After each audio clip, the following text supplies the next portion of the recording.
Quem ouve música mundana não vai entrar no céu. Muito bem, se você já ouviu isso dentro da igreja, seja bem-vindo. Eu sou Roberto Leão, esse aqui é o canal Até Que Ele Venha, e eu te convido desde já a chegar, fazer sua inscrição, deixar seu like e ficar por dentro das reflexões mais complicadas de se fazer em cima dos púlpitos das igrejas. Vamos lá. Gente, música é um tema que está na Bíblia, literalmente, de Gênesis a Apocalipse. Ali, assim, todo canto você vai ouvir falar de músicas, certo? Acontece que a igreja contemporânea, a nossa igreja, ela criou um conceito que é um conceito que esbarra em algumas coisas delicadas, assim. O conceito de música mundana.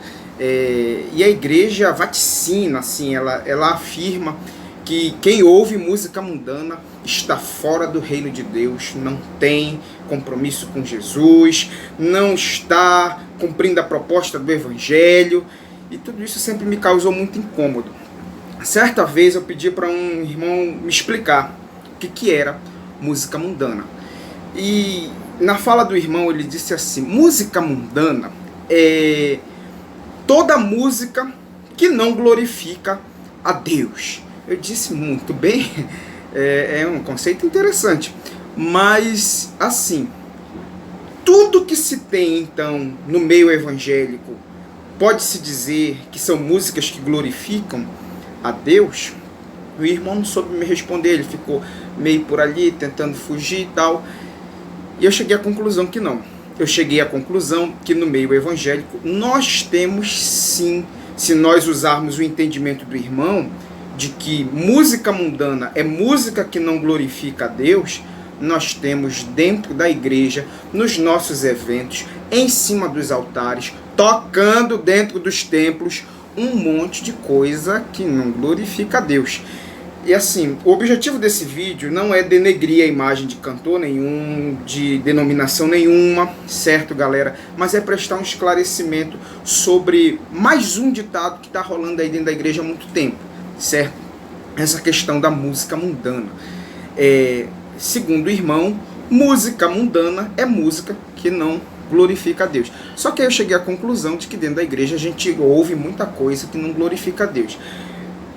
A começar, vou dar só um exemplo aqui, e eu não quero que você me leve a mal, a começar pelos repertórios de conjuntos infantis de igrejas evangélicas.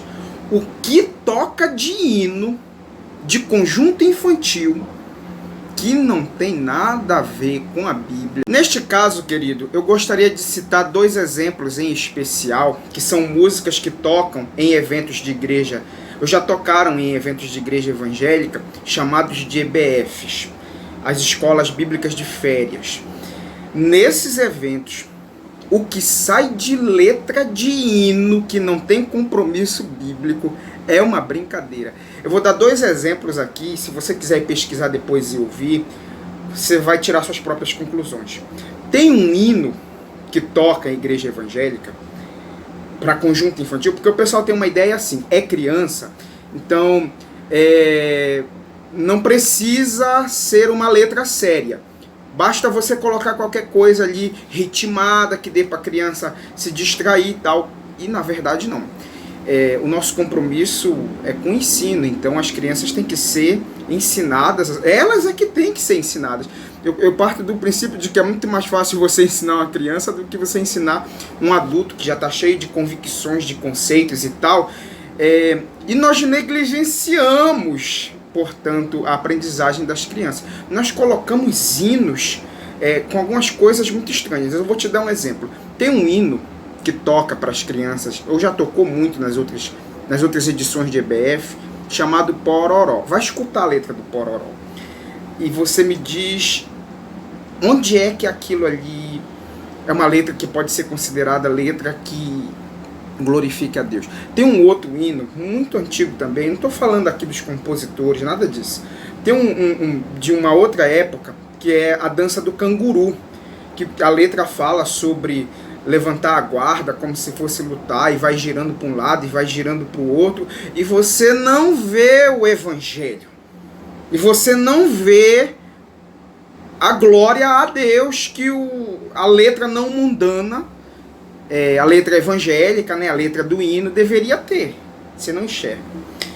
E daí você começa a questionar, vem cá, o que é de fato música mundana?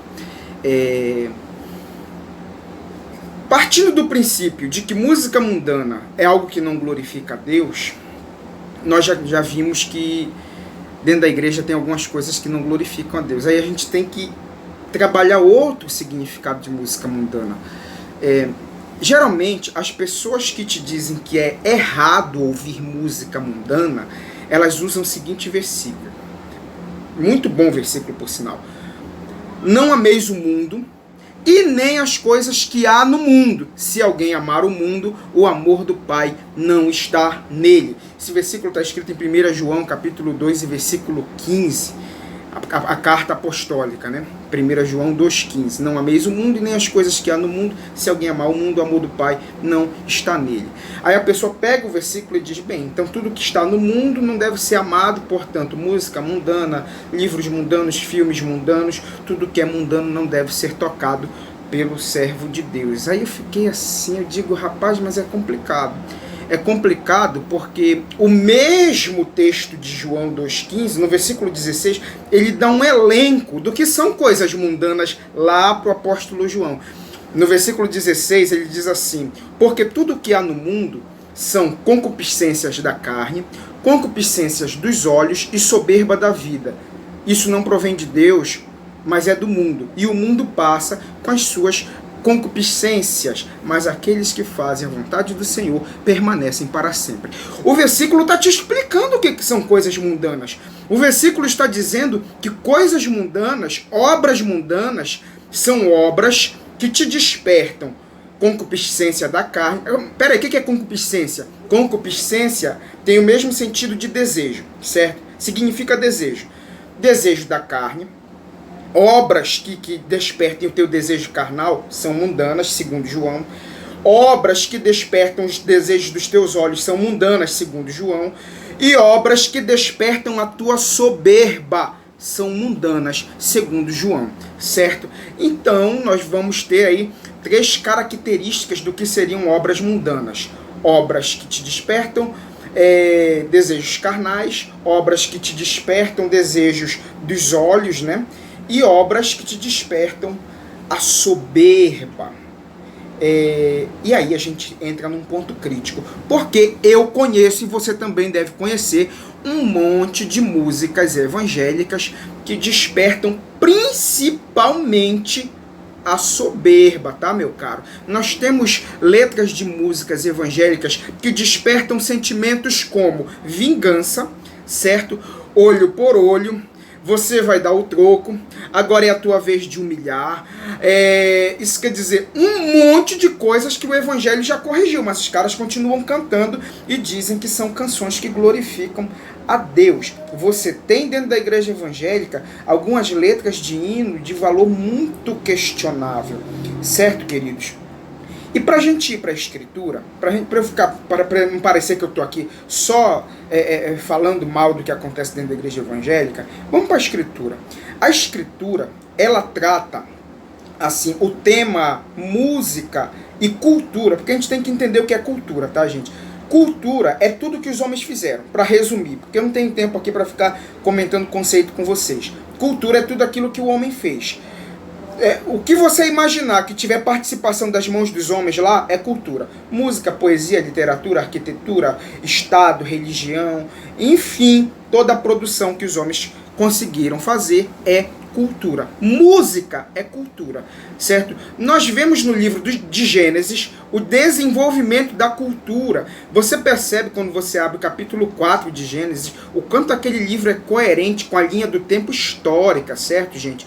Nós sabemos que a pré-história ali ela é dividida, né, em o Paleolítico, depois o Neolítico e a Idade dos Metais. O Neolítico é o período histórico que os homens vão começar a desenvolver a agricultura, e a Idade dos Metais é o período histórico em que os homens aperfeiçoarão assim, a utilização de matérias-primas, eles vão aprender a fazer objetos e tal.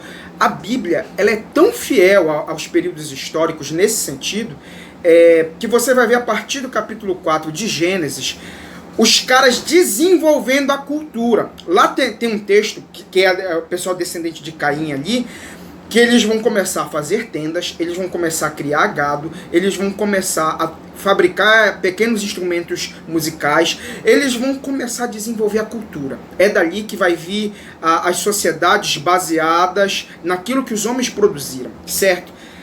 Mas no mesmo capítulo 4 de Gênesis, a Bíblia fala de um cara chamado Lameque. Guarda o nome do Lameque, vai pesquisar quem foi esse Lameque. Lameque, deixa eu ver se eu tenho a referência dele aqui. Lameque, a história dele está registrada em Gênesis 4:23. O Lameque, eu costumo dizer que ele foi uma das primeiras pessoas ali na história a compor uma obra. Tem gente que considera a fala do Lameque somente uma fala, somente alguém que está tendo uma conversa, mas alguns teólogos consideram que Lameque está produzindo uma espécie de poesia, ainda que não seja escrita, mas é um poema. Mas outros vão além, eles dizem que é uma espécie de letra musical. E se você ler capítulo 4, versículo 23 de Gênesis, o Lameque está lá. Aí ele chama as duas esposas dele, ele diz assim: vinde, esposas de Lameque. Ele diz: vinde e ouvi-me. Ele fala para elas da composição que ele fez. Eu vou ler a composição, está lá em Gênesis, diz assim: ouvi-me, vós mulheres de Lameque, matei um homem porque ele me feriu, e um rapaz porque ele me pisou. Rapaz, se isso aqui, vamos levar em consideração a interpretação dos teólogos, se isso aqui, galera, é uma obra de poesia, ou mesmo que seja um pequeno verso musical, olha o conteúdo da produção cultural dos caras da idade do metal, lá atrás. Ele diz assim: matei um homem porque ele me feriu. Olha só, o homem me feriu, foi lá e matei ele. E um rapaz porque ele me pisou. Um me feriu, fui lá e matei ele. Matei um rapaz porque ele pisou em mim. Eu imagino que o cara tropeçou nele, ele ficou invocado, foi lá e matou o cara. E depois ele transforma isso em composição. Assim, onde é que eu quero chegar com essa discussão? Eu não vou usar nenhum termo técnico para falar de música aqui, tá, galera? Também porque deve ter alguém da área assistindo isso aí, eu não sou da área de música, então... mas eu vou usar aqui um termo para tentar explicar o que é uma obra musical. Uma obra musical, gente, ela é um conjunto de conselhos, certo? Por trás de uma música, por trás de uma melodia, existem vários conselhos, existem valores, existem comportamentos, e era aqui que eu queria chegar. Uma obra musical, ela exalta alguma coisa. A pessoa que compõe uma obra musical, ela se orgulha de um comportamento que ela tem. Nesse sentido, nós podemos dizer que a produção do Lameque ela é uma produção muito, muito questionável. Porque se uma música vai conter as características daquilo que eu me orgulho, olha do que o Lameque se orgulha. O Lameque se orgulha de ter matado uma pessoa. Aí ele registra isso, chama a galera e diz assim: venham me ouvir. Venham me ouvir. Ouvi, mulheres de Lameque. Um cara veio, me feriu e eu matei ele. O outro me pisou, eu fui lá e matei ele também. O cara transforma isso em composição. Imagina isso, lógico, a gente está falando de um período muito distante, mas imagina isso sendo cantado. Imagina o Lameque falando disso com maior orgulho, assim: olha, cara, se alguém vier me pisar, eu mato. Assim, tá na Bíblia. Lameque produzindo uma música que não glorifica a Deus, ou um poema, ou ainda que não seja música e nem poema, ainda que seja só uma declaração. mas ele está falando de algo que ele se orgulha de ter feito, ele se orgulha de ter matado uma pessoa. E o que a gente vai ter de gente compondo na Bíblia, se orgulhando de morte dos outros, não é brincadeira, meu amigo. De vez em quando você vai encontrar na Escritura algum texto onde alguém está se alegrando com a morte de outra pessoa e fazendo música com a morte, certo? Então, gente, vamos trabalhar com a ideia de que a composição de Lameque é uma música. Você sabe como é que ele conclui isso? Ele começa dizendo, não, matei um cara ali, depois matei outro ali. Sabe como é que ele conclui? Lá ele diz assim, 7 vezes foi a vingança de Caim. A de Lameque, porém, 70 vezes 7. Cara, preste atenção no que é que o Lameque está falando. O Lameque está dizendo, aqui na composição dele, que o que Caim fez perto do que ele estava fazendo ia ser fichinha. É por isso que ele diz, olha, a vingança de Caim foi só 7 vezes, a de Lameque vai ser 70 vezes 7. É partindo deste princípio que eu te digo, que por trás de uma música você tem conselhos, você tem valores, você tem comportamentos. E se isso aqui for uma música, meu amigo, você sabe onde é que ela está registrada? Ela está registrada na Bíblia, tá? O texto de Lameque está lá no livro de Gênesis. Mas não foi só Lameque que cantou acerca das mortes que ele causou. Sansão fez isso, juiz de Israel, Sansão. Sansão canta no capítulo 15 do livro de Juízes, e ele diz assim, com uma queixada, eu matei um montão, depois outro montão. Olha ele lá, se orgulha. Esse tipo de música glorifica a Deus? Você acha que glorifica? Vamos mais adiante. Davi, as mulheres que observavam Davi, voltando das guerras, faziam músicas para ele dizendo, Saul matou 1000, Davi matou 10.000. Aí eles ficavam com o ego inflado. Tanto é que Saul fica com ciúminho de Davi, porque na música dizia que Saul matou 1000, mas Davi matou 10.000. E Saul diz assim, e tal, quer dizer, ele é melhor do que eu porque ele mata mais. Cara, essas composições estão registradas na Escritura, tá? Tá lá no texto da Escritura. 1 Samuel, livro de Juízes, livro de Gênesis, certo? São músicas mundanas. Por que são músicas mundanas? Porque elas despertam soberba, porque elas despertam desejo dos olhos, porque elas despertam desejos da carne, meu amigo. Então, se nós partirmos do princípio de que tudo aquilo que alimenta a tua capacidade mais destrutiva que é mundano. E assim, gente, nós sabemos que conselhos, eu disse que por trás das músicas existem conselhos. Conselho existe de toda sorte.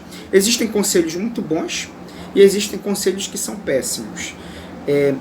Nós temos que levar em consideração que músicas não são coisas ingênuas que estão aí, só para estar, só para entretenimento, não. Músicas, elas têm uma carga de comunicação que você está brincando. Existem músicas que elas influenciam diretamente o comportamento de algumas pessoas. E é aqui que a música é perigosa. É aqui que a gente tem que tratar o tema com cuidado. A música ela tem um caráter filosófico. Nietzsche dizia que sem música a vida seria um erro. Ele dizia que as pessoas que foram vistas dançando foram chamadas de loucas por aquelas que eram incapazes de ouvir a música. Então, cara, já filosofaram sobre música, já escreveram, já criticaram, já conceituaram, tem muito estudo sobre. Só que fica uma indagação. Até que ponto uma música pode ser considerada mundana? Em outra ocasião, conversando com outra pessoa, num outro contexto, ele mudou o tom da resposta. Ele me disse que música mundana são músicas compostas por pessoas não evangélicas, pessoas do meio, que não são do meio evangélico. E aí ele acrescentou, e que não glorificam a Deus. Eu disse, é sério. Mas eu tive a sorte de conhecer muita coisa de música.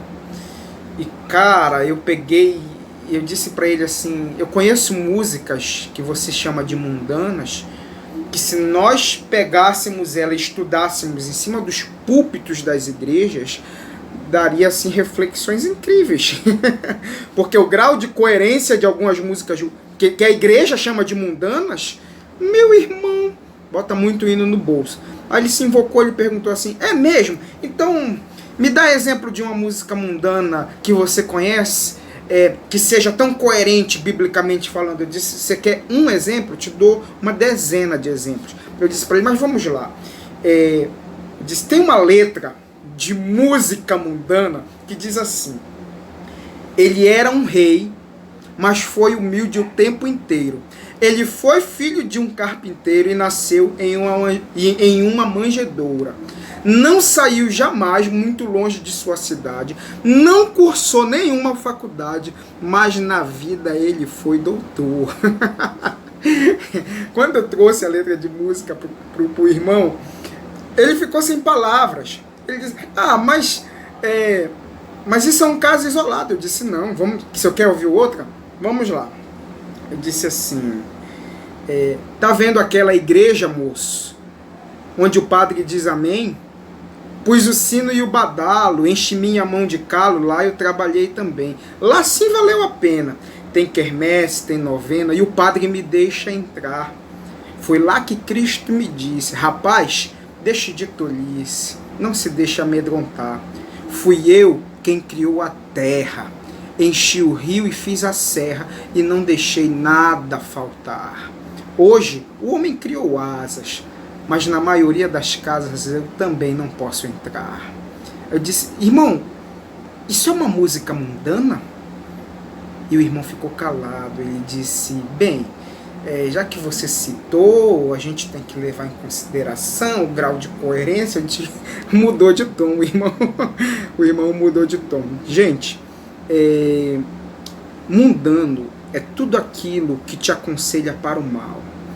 Você tem que levar em consideração que as músicas, elas dão conselhos sim, e que os conselhos podem ser muito bons, mas que podem te trazer consequências assim assustadoras. Tem música que te manda trair, tem música que te manda beber, tem música que manda você se drogar, tem música que manda você dar o troco, tem música que manda você se vingar.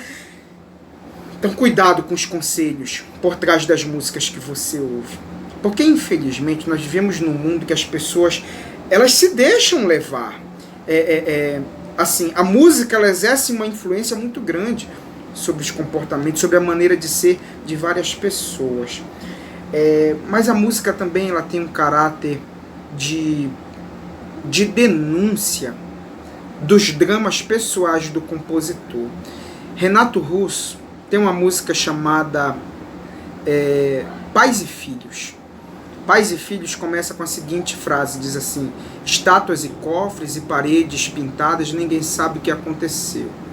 Ela se jogou da janela do 5º andar e nada é fácil de entender. O Renato, ele está falando de um drama, e ele está falando de um drama real, um drama, deixa eu te contar um segredo agora que vai te deixar chocado. É um drama que ele é ignorado dentro das igrejas. O Renato está falando de pessoas que se trancam e constantemente elas têm desejo de se jogar da janela do 5º andar. Talvez esse fosse um desejo do próprio Renato. Talvez o Renato esteja cantando de forma poética um desejo que ele tinha de fazer aquilo ali.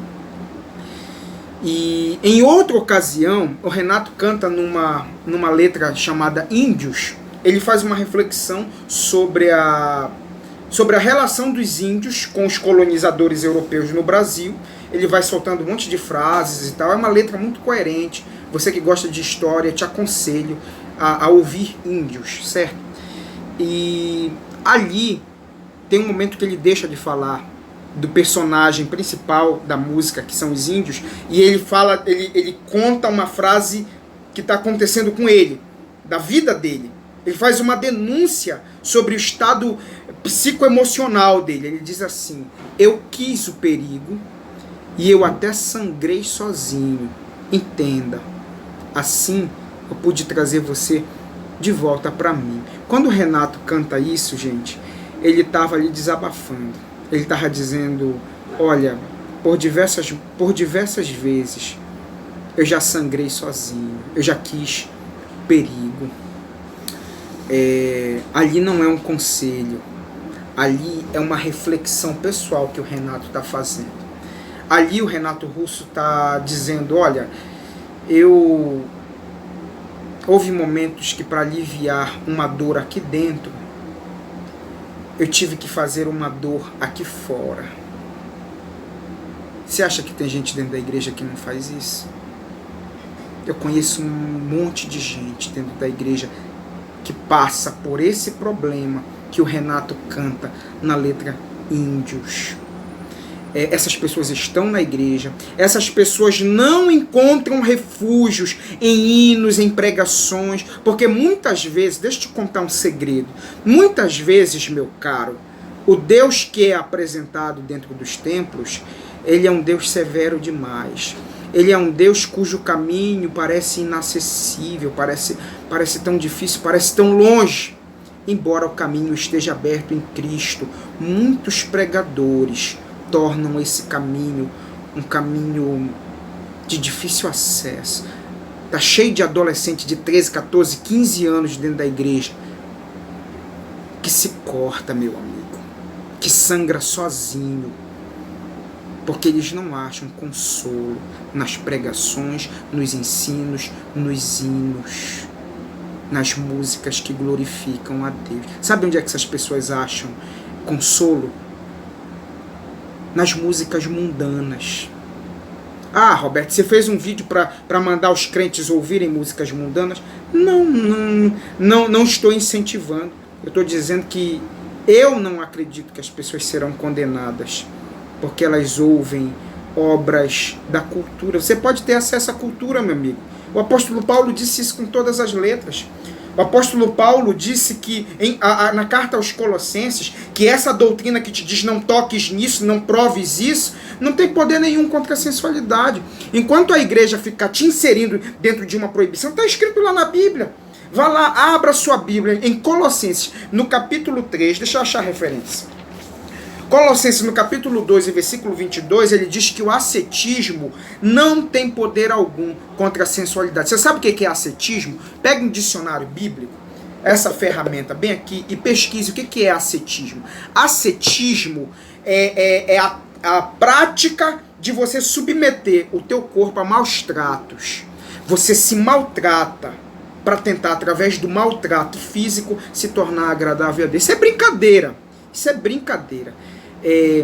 Aí o apóstolo Paulo diz que toda doutrina que te diz não toques nisso, não manuseies isso, não chegue perto disso, não tem poder contra a sensualidade. Ou seja, não muda as potencialidades do teu coração.